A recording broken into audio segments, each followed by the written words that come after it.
Hello साथियों, good morning to all of you. मैं शशिधर चौधरी आपके अपने चैनल शशि एग्री एकेडमी में आप सभी का हार्दिक स्वागत करता हूं।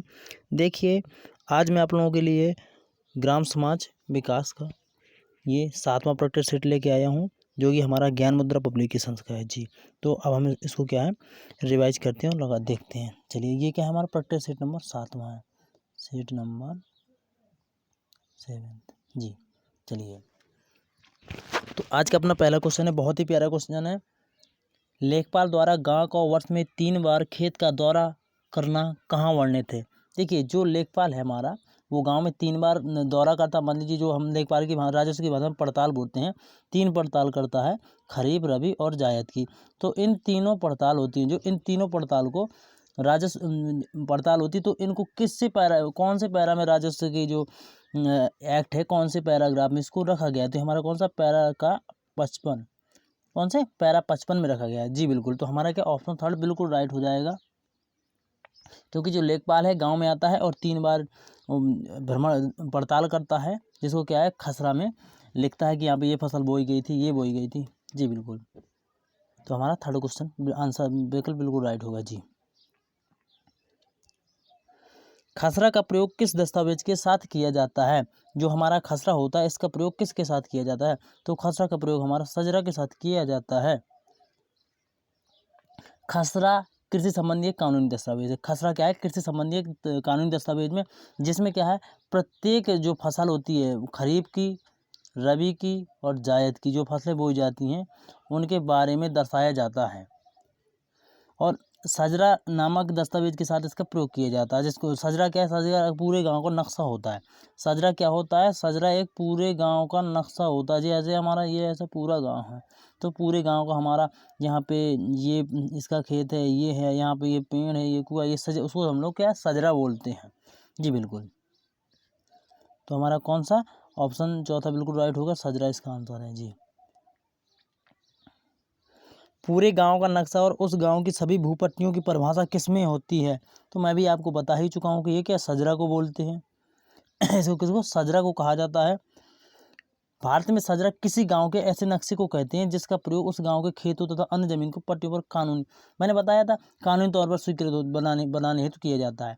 सजरा वो होता है जैसे कि हमारा ऐसा ऐसा गाँव है, ठीक।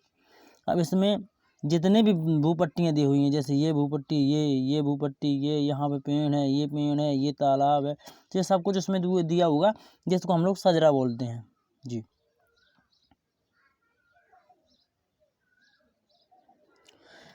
खसरा को कितने वर्ष में नवीनीकृत किया जाता है।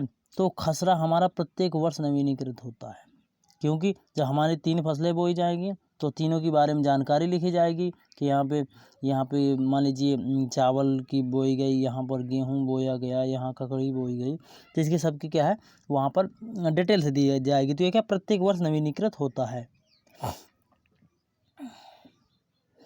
पटवारी प्रणाली का प्रारंभ सर्वप्रथम किसके शासनकाल में हुआ था। तो देखिए, पटवारी प्रणाली का सबसे पहले प्रारंभ जो हमारे शेरशाह सूरी जी थे ना, उन्होंने किया था। कब, शेरशाह सूरी जी ने किया था जी। बिल्कुल, इसके मान लीजिए शेरशाह सूरी जी ने किया था जी।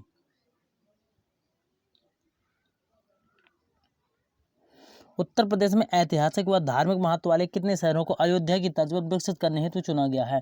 देखिए, जब से हमारे उत्तर प्रदेश में बाबा योगी आए हैं, बुलडोजर बाबा, तो इन्होंने क्या है, जैसे अयोध्या हमारा शहर है ना, ऐसे मान लीजिए 14 और शहर, ये हमारे यहाँ पे 14 दिया हुआ ऑप्शन में, तो 14 और शहर विकसित करने के लिए क्या है, एक लिस्ट जारी की थी कि अयोध्या के तर्ज पे हम इतने अच्छे विकसित डेवलप शहर क्या 14 शहर और बनाएंगे। तो कितने 14 शहर होंगे। तो इनमें से कौन कौन से होंगे, देखिए, हमारी राजधानी लखनऊ, इसके बाद में कानपुर, लखनऊ, कानपुर, गोरखपुर, बाबा जी के शहर, वाराणसी, प्रयागराज, चित्रकूट, झांसी, आगरा, मथुरा, नोएडा, बरेली, मेरठ, सहारनपुर, मुरादाबाद। ये क्या है, पर्यटन और इसके पर्यटन वगैरह के लिए इनका क्या विकसित किया जाएगा। तो हमारा ऑप्शन 14 शहर, कितने शहर, 14 शहरों को विकसित किया जाएगा, जिसमें हमारा क्या झांसी भी सम्मिलित है, हमारा बुंदेलखंड का। बुंदेलखंड से एक ही शहर है जिसको झांसी को लिया गया जी। आगरा तो हमारा वैसे उसके लिए फेमस है, ताजमहल के लिए। उत्तर प्रदेश स्टार्टअप नीति के तहत कहाँ intelligence and innovation driven entrepreneurship centre of intelligence स्थापित किया जाएगा। तो देखिए ये हमारा कहाँ पे, नोएडा में स्थापित किया जाएगा। कहाँ पे फ्रेंड्स, नोएडा में स्थापित किया जाएगा। ये है आईआईटी कानपुर और फिक्की के सहयोग से संस्थापित है। ये कानपुर की जो आईआईटी है, आईआईटी कानपुर और हमारी फिक्की के सहयोग से स्थापित किया जा रहा है। फिक्की के सहयोग से स्थापित किया जा रहा है। जी बिल्कुल। पटवारी प्रणाली में मामूली परिवर्तन कब हुए थे?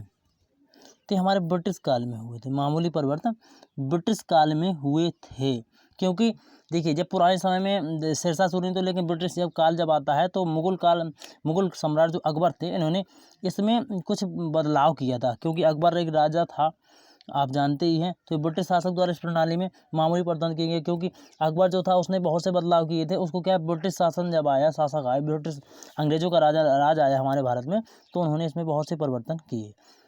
देखिए जिसमें हमारी 3 व्यवस्थाएं लागू की थी उन्होंने, आपको मालूम ही होगा कि महलवाड़ी वगैरह ये सब क्या है, ब्रिटिश काल में ही लागू हुई थी। ठीक है, पटवार राजस्व की वही है। सभी गांवों में सरकार के प्रतिनिधि के रूप में लेखपाल कब नियुक्त हुए? तो देखिए 1918 में ब्रिटिश काल के दौरान 1918 में क्या है, पहले इन्हें लेखपाल नियुक्त हुए थे, लेकिन पहले लेखपाल नहीं कहा जाता था, क्योंकि जब हमारा 1950 के समय में जब हमारे चौधरी चरण सिंह जी हमारे उत्तर प्रदेश के मुख्यमंत्री बनते हैं, तो उन्होंने क्या है, ये एक पटवारी कहा जाता था। तो पटवारी क्या है, किसानों के खिलाफ काफ़ी कार्य किया करते थे।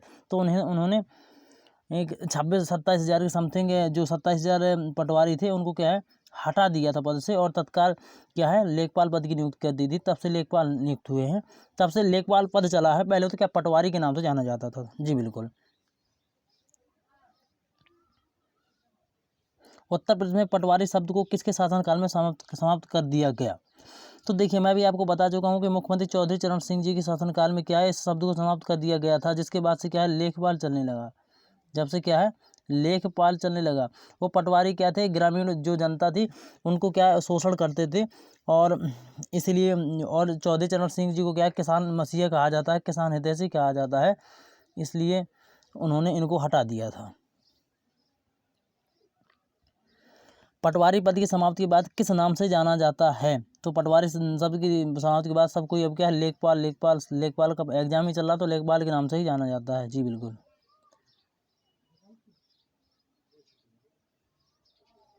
नक्शा के संबंध में कौन सा है? देखिए नक्शा क्या होता है, नक्शा प्रत्येक गांव का एक नक्शा होता है, बिल्कुल होता ही है। नक्शे पर गांव की चौहद्दी होती है, बिल्कुल होती है। नक्शे पर प्रत्येक गांव की चौहद्दी होती है, प्रत्येक गांव की भी होती है, और प्रत्येक खेत की भी होती है। ठीक है, तीनों के तीनों प्रयोग सही है, तो ऑप्शन चौथा बिल्कुल राइट होगा। जी बिल्कुल। साइकिलिंग के लिए खिलाड़ियों के लिए उत्तर प्रदेश का पहला वेलोड्रोम किस शहर में स्थापित किया जाएगा? जो साइकिलिंग के लिए है, पहला वेलोड्रोम किस शहर में स्थापित किया जाएगा? तो ये हमारा राजधानी जो हमारे राजधानी क्षेत्र लखनऊ में स्थापित किया जाएगा। जी बिल्कुल। ये कहाँ पर? लखनऊ में गुरु गोविंद सिंह स्पोर्ट कॉलेज। ये गुरु गोविंद सिंह स्पोर्ट कॉलेज में क्या है, इसको स्थापित किया जाएगा। जी बिल्कुल, लखनऊ में। इसमें क्या राष्ट्रीय व अंतर्राष्ट्रीय स्तर की साइकिलिंग प्रतियोगिता का आयोजन भी हो सकेगा, ऐसे स्थापित किया जाएगा इसको। उत्तर प्रदेश का पहला स्काई वॉक कहाँ बनाए जाने की घोषणा हुई है? तो हमारी क्या, वाराणसी में बनाए जाने की घोषणा हुई है। कहाँ पे? वाराणसी में। देखिए स्वास्थ्य विभाग ने हमारे क्या है, उत्तर प्रदेश का जिला है वाराणसी जिले को क्या, टीबी मुक्त करने के लिए एक विशेष अभियान शुरू किया है। उत्तर प्रदेश का जो वाराणसी जिला है उसको टीबी मुक्त बनाने के लिए एक विशेष अभियान शुरू किया है। उसमें ही वाराणसी में ही उत्तर प्रदेश का स्काई वॉक बनाने जाने। देखिए जो वाराणसी में स्काई वॉक बन रहा है, और यहीं पर उत्तर प्रदेश जो वाराणसी जिला है, इसे टीबी मुक्त करने के लिए एक विशेष अभियान भी चलाया उत्तर प्रदेश सरकार ने। तो ये दोनों पॉइंट आपको नोट डाउन करना है। नक्शे का अनुरक्षण कौन करता है? तो देखिए हमारा जो लेखपाल होगा वो नक्शे का अनुरक्षण करेगा, क्योंकि उसे खेत की नपाई करनी पड़ती है। जैसे 2 खेत दिए हुए हैं, एक हमारा ये दिया हुआ है, तो उसको ये देखना है कि ये बीच में रास्ता दी हुई है, तो रास्ता दिखानी पड़ेगी। इधर नदी होगी तो नदी को उसको करना पड़ेगा। ये सब क्या, तो नक्शे का अनुरक्षण लेखपाल करता है। जी बिल्कुल। निम्न में कौन सत्य है? हमारे 91 क्वेश्चन, निम्न में कौन सत्य है? खसरा अधिकार अभिलेख की आधारशिला है, बिल्कुल सत्य है। खसरा में इस वक्त 22 खाने होते हैं, बिल्कुल 22 खाने होते हैं। कृषि आंकड़े खसरे में लिखे जाते हैं, कृषि आंकड़े हैं जो खसरे में लिखे जाते हैं, बिल्कुल कृषि खसरे में लिखा जाता है कि कृषि यहाँ पे ये बोई हुई है, चना मटर गेहूँ जो कुछ बोया हुआ है, तो ये क्या उपयुक्त सभी, ये सभी क्या सभी के सभी सत्य हैं जी। किसी गांव की जमीन के टुकड़े और उस पर उगाई जा रही फसलों का विवरण लिखा जाता है, उसका विवरण है जो लिखा जाता है, तो मैं आपको अभी बता चुका हूँ कि इसको क्या है खसरा में लिखा जाता है। किस टुकड़े में यहाँ पे चना बोया हुआ है, इस पर यहाँ मसूर बोई हुई है, इस पर यहाँ गेहूँ बोया हुआ है, तो ये क्या है, ये सब खसरे में अंकित किया जाता है, लिखा जाता है। खसरा का प्रयोग किस दस्तावेज के साथ होता है, जो हमारा खसरा होता है उसका प्रयोग सजरा के साथ होता है, बिल्कुल। और खतौनी में ये लिखा होता है कि जोतदार किस हैसियत से अपनी क्या है ज़मीन को वो करता है जोतदार होता है। और खेवट, खेवट क्या है, खेवट हमारा एक पुराने समय का जमींदारी का एक कागज़ होता था, जमींदार लोग इसे देते थे खेवट, जमींदारों का कागज़ होता है जिसे हम लोग का खेवट बोलते थे। जमींदार बहुत दिनों तक इन्होंने जनता का शोषण किया कि जमींदारों ने जी। अब क्या है स्वतंत्रता के बाद से अब खेवट को समाप्त कर दिया गया 1952 से। सजरा के संबंध में सत्य है, सजरा के संबंध में सत्य है, इसका प्रयोग खसरा के साथ होता है, बिल्कुल सत्य है। यह प्रत्येक वर्ष नवीनीकृत किया जाता है, बिल्कुल सत्य है। इसे नक्शा भी कहते हैं, तो इसे नक्शा भी कहते हैं क्योंकि उसका एक भाई जैसा ही होता है, तो इसे नक्शा भी कहते हैं। तो ये सभी के सभी राइट है, चौथा बिल्कुल राइट है जी बिल्कुल। एयर लेकवे की तरफ से उत्तर प्रदेश के किस जिले में प्रदेश का सबसे बड़ा ऑक्सीजन प्लांट बनेगा। देखिए जब से हमारे भारत में, पूरे भारत में कि विश्व में जब से कोरोना आया, तो देखिए और तो सब चलिए छोड़िए, लेकिन हमारे यूपी में है ना ऑक्सीजन के लिए बहुत सारी समस्याएं आई कि हमारे यहाँ पे ऑक्सीजन नहीं मिल पा रही है, ये हुआ वो हुआ, सारी बहुत दिक्कतें आ रही हैं।